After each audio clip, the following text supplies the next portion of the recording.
Hello everybody and welcome back to another video. Last week I asked you to ask me a bunch of questions, and there were a lot of questions about a specific topic, and it is what characters should I play to rank up in Overwatch. And I mean, I've been thinking I might have made a tier list about this a while ago, but I'm not exactly sure if I've made one recently. And with 1 week until Overwatch 2, maybe you're trying to get some SR, maybe you're just trying to relax. Whatever it is, I'm going to try to tell you guys, in at least in Overwatch 1, so we have this documentation of like what the best characters are to rank up.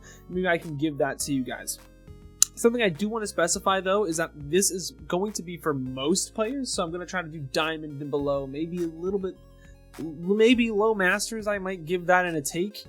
But I'm going to try to generalize this for where most people are, which is Gold, Platinum, Diamond, and some of the lower medal ranks as well. Because, I mean, Ball might be great for GM right now, but is Ball really great for, like, Platinum? I would say no. I think there are just other characters that are generally going to be better with most of what those players, what their hero pools are going to be. So, without any more of an intro, let's get right into it. And right off the bat, I'm honestly going to give Ana either an A tier. I might give her an S tier. I'm not entirely sure. We'll kind of see it as the list plays out. I think that Ana's incredibly strong because her grenade is just very offensive, and I think that if you can get a lot of anti-nades off, there are a lot of people that don't really know how to react to that. So it's something that you should definitely look out for if you're trying to climb as Ana, and if you are stuck as Ana, usually it's because you're not getting a lot of anti-nades off, and you might be looking to do damage in different ways, which is great, but I mean, the main way you're going to be doing damage as Ana is with the anti-nades. So let's move on to the next one. I think Ashe is a difficult one. I would say she's pretty consistent, and she can do a lot, and with a lot of Mercy mains or maybe comps that aren't the best, I'd have to give her a low A tier, maybe a high B tier as we move on to the video. Excuse me. I think that D.Va is kind of, she's not used a whole lot in the lower ranks, and you see a lot more hogs, so Ashe's Dynamite can get a lot more value than it could in higher ranks, and even in higher ranks, she does very, very well right now. I think in terms of no matter what meta you have, though, I think Ashe is always going to be strong in those lower elos, because there's not really a whole lot of people that are going to stop her Dynamite. Now, the other thing is there's not going to be a whole lot of people that stack together, which might honestly make her a little bit worse the lower you go. But at the end of the day, I mean, you're still going to be able to do consistent damage as a hit scan, which is why I'm gonna say low A tiers. It's probably, it's pretty good here, I would say. Baptiste, I would give an A tier, but I might have to give him high B tier or low A tier. The reason being is that he's really difficult to pull off, and since we are talking about most players, I think most players are going to struggle with where we should put Baptiste here. The thing is with Baptiste is, like, he does a lot of healing, he does a lot of damage, and he can do a lot with that Immortality Field, which, I mean, at any rank, I mean, I would say that's S tier. The thing is I think we have to understand what is manageable here. I mean, if you can learn Baptiste and you're a good Baptiste, easily an S tier. Easily an S tier. Thing is, it's not that easy. It's going to take some time. You're going to have to do some skill investment here, especially at the lower ranks, because like there's a lot that goes into his kit that to get really that overpowered value rather. I think I'm honestly going to have to put him A tier though. I might put him high A tier, low A tier. I think Bap and Ana are probably the best support characters to play in order to climb because they can kind of work with anything. But I'm going to have to put Baptiste a little bit lower because I think he's harder to pull off than Ana is. I think Ana is all about the nades, while Baptiste is, you know, a little harder to pull off. Bastion, I know I might get some flack for this, but I might honestly put him in C tier because I think the thing is that Bastion is very easy to run, and I think a lot of people don't know how to play against him. The reason why I'm putting in C tier is because if you do end up one-tricking Bastion, I don't think it's going to pay off for you. I think you're going to have a lot of problems because, I mean, not every team is going to want to play with a Bastion. That being said, if a team does want to play with a Bastion, I think it's really difficult to defeat if you don't know how to do it, because a lot of players don't like to play D.Va because she's considered pretty difficult, and D.Va is essential, or even Sigma is essential to really defeating Bastions on a lot of these maps when the team's playing around it. That's why I'm going to put it C tier. I might put it B tier if I was being legit at lower ranks, but I think it's a little hard to pull off because you do need to know a lot about the character to really climb on it. But I think he's a lot better than what people give him credit for. Now, I know this one's going to be really weird. Brigitte, I think, is definitely a D tier at lower ranks. I think, in theory, Brigitte would do really, really well, but at the end of the day, I think it's really hard to carry as this character. I know I've said in guides in the past where she kind of gets worse the lower you go because people don't understand what she provides for the team and how it can change and make them better. Because Brigitte's really strong, right? Because she can really keep people alive, and she can also be a very crazy offensive pressure in the front line if she needs to be. If she needs to push in with, like, Zenyatta, for example, if she needs to take an angle and really get aggressive, she can. The thing is that when she does that, the team needs to kind of react according to that. And I don't think a lot of people at lower elos kind of understand that, and I think Brigitte might be the reason why some of you guys are stuck, because I know I've been seeing in a lot of the comments in my videos, like, hey, I'm playing Brig, and I feel like I've gotten a lot better at these things, but I'm still stuck, and I'm like, well, Brigitte, like, maybe she's not as strong in lower ranks because people don't know how to really react with it. Meanwhile, if you have, like, a Baptiste and you're running Brig, maybe you could run a Lucio instead for more offensive potential, or maybe you could run Ana for more offensive potential so that you can put the game in your hands instead of keeping other people alive. Now, what I will say, in higher ranks, Brigitte is super good because you can pretty much keep people alive, and when the higher you go, the more likely that person is to actually understand what they're doing and get more out of the Brigitte, which is why I think Brigitte is better with people that kind of understand what's going on so they can utilize it more so than lower ranks. Doomfist I might have to put B tier. I think he could really be an S tier if you're really, really good at him. He could also be D tier if your team doesn't know what they're doing, which is why I'm going to kind of put him middle of the pack. I think he's solid in a lot of scenarios, especially in lower elos, because like I said, people they're not great at Brig or on, like, reacting accordingly to that. But you still do have Cassidy, you still do have some other characters that could really destroy a Doomfist. What I will say is if your team is not being aggressive and investing into your Doomfist, it's going to be very hard to pull things off, because you can only get one pick, and then, I mean, at lower elos, anything can happen. There might be a Smurf that could completely sway the course of the game. You know, stuff like that is really important to kind of take into account, especially at lower elos where there are a lot of those Smurf players. I think that Doomfist isn't necessarily terrible, but he's not necessarily great. He's very hit or miss, which is why I'm going to have to put him in the middle of B tier. D.Va's one of those characters that I would want to put S tier, but I think it's kind of the same thing as Brig. I'm gonna put her high D tier. I think it's kind of the same thing as Brig, where you get more out of a D.Va when the D.Va is being played with smart people that know how to play with a D.Va to really get a lot out of her. I think that the DM is really, really strong, the defense matrix is really strong, but you only get it for 2 seconds, and if you're playing a rush comp, if that Ryan doesn't get in there in 2 seconds, after that DM's out, why aren't you just running Zarya, which could get charged, and then you could do it yourself? Which is kind of my thought process behind D.Va in high B tier in lower levels of play. What I will say is I think her numbers are a little bit strong right now that you can still pull it off, and I would recommend this to players that are probably in the higher diamond or honestly just diamond range. I probably would recommend D.Va, but anything like low plat, gold, silver, bronze, I think Zarya is honestly better, and we'll see that when we get closer to the end of the video. Echo's going to be one of those higher ones as well. I'm going to have to say it's above Ashe. Honestly, might be above Ana. Might be S tier. The only reason why I'm kind of...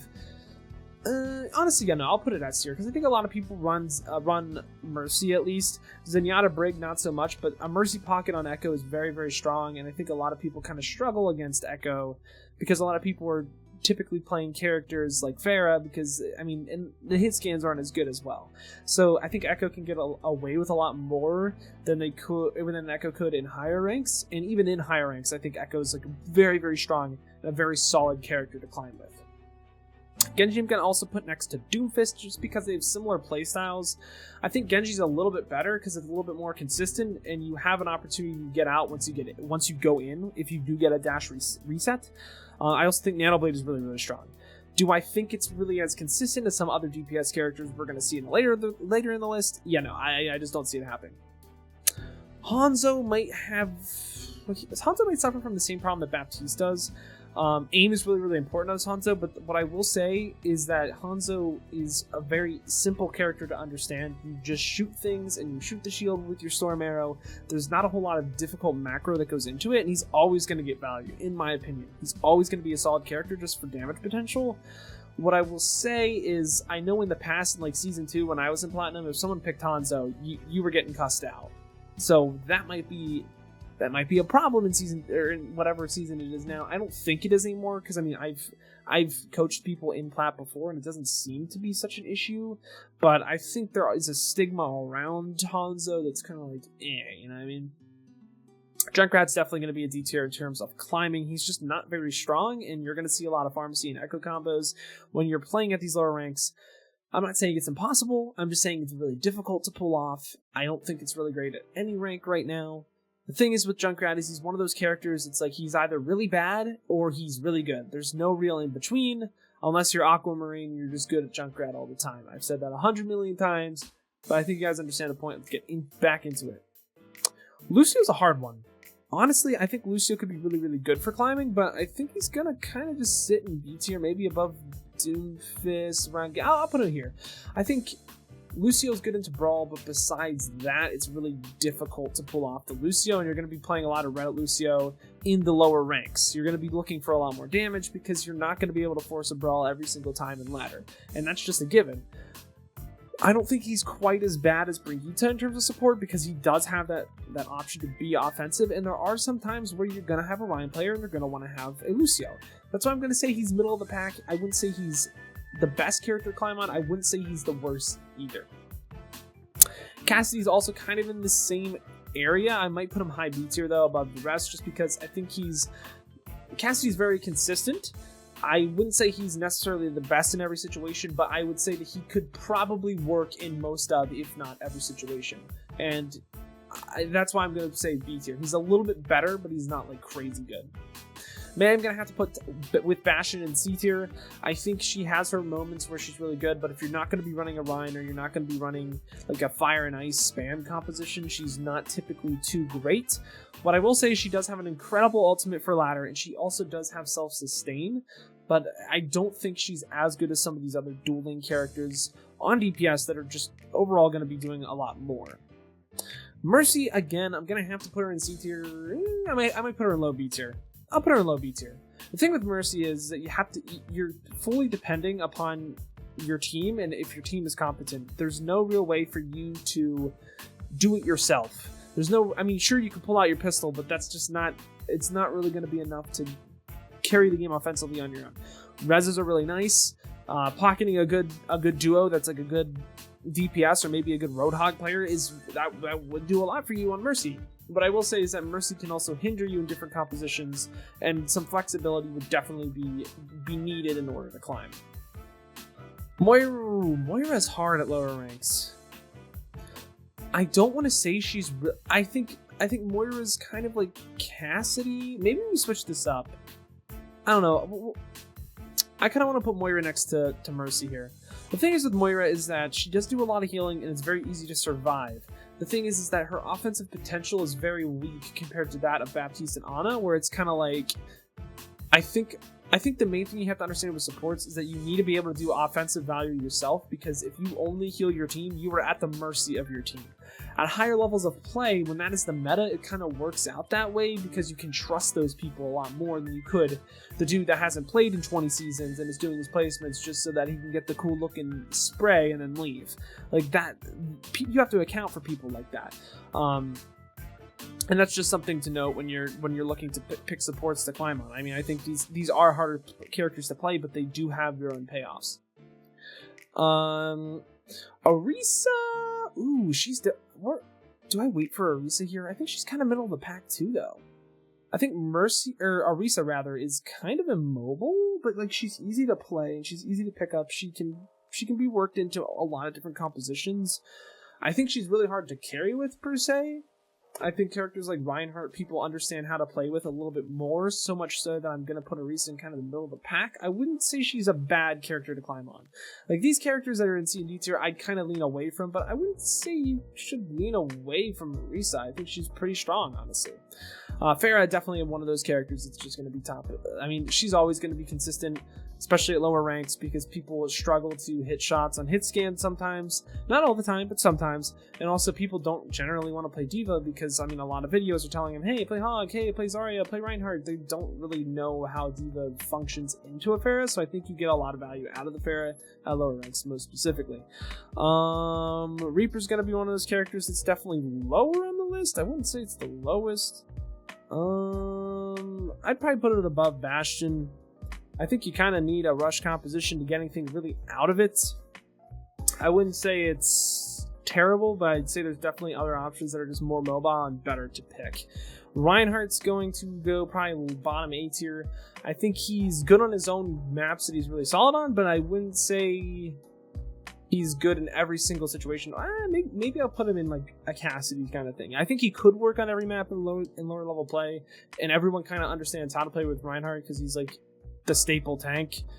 But I wouldn't say that he's quite A tier compared to some other tanks that are going to be coming up here. Roadhog's definitely going to be an S tier. I mean, here's the thing. Roadhog can do it all himself. He can do a lot of damage. He can heal himself. He doesn't really have to worry about his team. If you're really good on Roadhog and you're getting to pick every single fight, I mean, you're doing everything that you really need to do, and I mean, you'll climb that way. What I will say is that it's difficult to pull off, but it is very consistent if you're good at Roadhog, and it will work at the higher ranks as well, at least currently, since people aren't taking the game super seriously. Sigma, I'm going to probably put bottom 8 tier, kind of next to the whole Ryan role. I think the thing is with Sigma is that he's a little bit more flexible than Ryan and can do a lot more damage from range and has I wouldn't say a better ultimate, but a very powerful ultimate as well. I think Sigma's just better for ladder and is more versatile compared to Ryan, since he can be played in double shield compositions on like Havana, compared to Reinhardt that really can't do that. Excuse me. Soldier, kind of the same idea as Hanzo, maybe as Cassidy. I wouldn't say he's like crazy good. I think he's just really easy to play, and that's where a lot of these characters kind of go in this tier list. I wouldn't say he's crazy good. I think there's better options than Soldier. What I will say is that he's very easy to play, and if you're looking for a DPS to just pick up and play and hit masters, I think Soldier's a good idea to do that. It will take some time because Soldier isn't always the best pick, but I would say that he's very much bare bones and easy to use, so in that sense he's kind of B tier. I don't think he offers anything crazy to the team. He's just kind of basic, but Alright, let's move on to Sombra. Sombra's probably going to be D tier. Sombra is not a bad character by any means. The thing is, at lower ranks, people are not going to understand how to go off of hacks and how to engage off of that, and EMP is going to get little to nothing. I honestly believe that Junkrat would get you more value than playing Sombra, and that's just that. Symmetra, I think, is kind of a joker pick in the sense that she can do a lot, but I think lower level players, again, don't really understand TP strats, they don't understand turret bombs and how to really engage off of that. It's just that this character is kind of foreign to a lot of people, and they don't really know how to play around it, which makes her a lot more difficult to climb on ladder, because a character like this, people have to understand how that character plays to a specific extent so that they play the game correctly in their own right. Torbjorn I'm going to put above Cassidy. I don't know, Torb actually might be one of those better characters to climb on. I'll put it below, I'll put it around Diva. Here's the thing. Torbjorn, I don't think is going to be good into every single composition, but what I will say is lower SR players, specifically very low SR players, will not respect the power that the turret has on the game and the influence that it can have on the game. So I think just because of that alone, Torbjorn gets a lot of value that he really shouldn't, just because his turret will stay up for a really long time. His ultimate's also really strong, and he can pretty much win any duel with Overload online. So that's, I feel like that's a good enough reason that to say that Torbjorn's a pretty good character in ranked. Tracer, I think, is gonna probably be S tier. Do I put her S tier or do I put her high A tier? I don't know. I think Tracer's really strong. I think the thing is with Tracer is that she can harass the backline incredibly well. She's very good at what she does in terms of that sense, and she's very versatile as well. You can, as a Tracer, you can match a DPS, you can harass a backline. It doesn't matter what composition you're playing, brawl, spam, whatever. A Tracer is always an okay pick. I wouldn't say she's always the best pick, I would say she's always an okay pick in order to win, especially at lower elos where people don't necessarily run Brig. They might run Zenyatta on a compositions a lot. They don't really understand how to react to a Tracer. So honestly, I think Tracer's probably one of the better characters to play. What I will say is that it's very risky because she's very difficult to play. It's kind of the same thing as Widow here. If you're good at Widow, you're going to always get good shots off. I might not put it S tier because it's really difficult to pull off. I might put it like above Hanzo. Above Hanzo, rather. Excuse me.